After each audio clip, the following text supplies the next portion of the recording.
Richard, Grace, thanks so much for taking some time for us here out of your busy schedule. Richard, let's start with you. Can you tell us a little bit about the play 1939?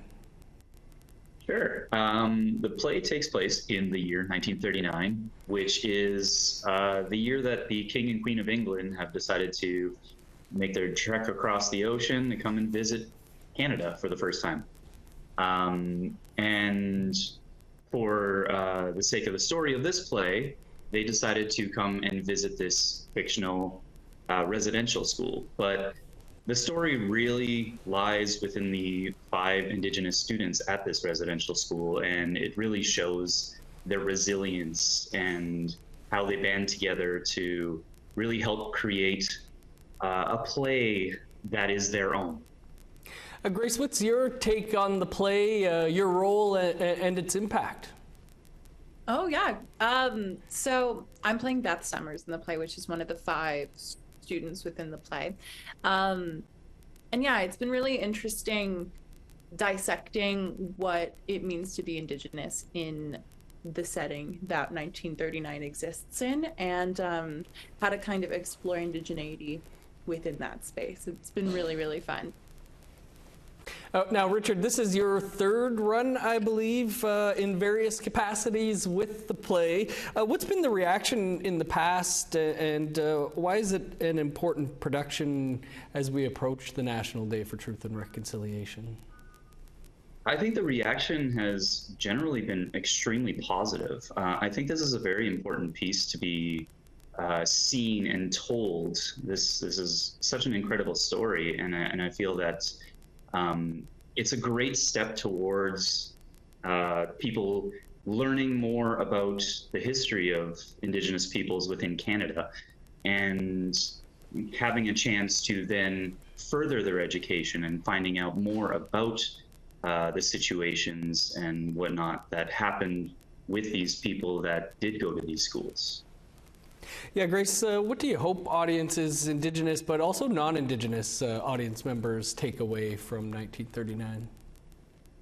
I hope that audiences, I guess, gain a better understanding of what Indigenous resilience is, instead of, I guess, looking at stories like this as a very, I don't want to say somber, but, as something that is almost too much to look into. I'd love for people to come in and see how strong and resilient the children in this school are, and how that carries on through everyone who has come out of that system, and how indigeneity is constantly evolving, and how we're able to explore that today. Grace, how did you come to be involved with the play? So it's actually a funny story. At the beginning of this year, I was part of a creative mentorship program through the Paprika Festival, which is in Toronto. And Janny, the director and co-playwright of 1939, was paired with me as my mentor. So I actually had the opportunity to sit in on a rehearsal in Sudbury, and that's where I met Richard for the first time, just to kind of see Janny do her thing, and it was amazing. And then as time progressed, I got a call, and I was offered the role of Beth Summers for the Toronto and British Columbia shows. So in the winter, if you told me that I would be involved in this project the way I am now, I would think you were crazy. But it's been a really, really incredible and surprising journey.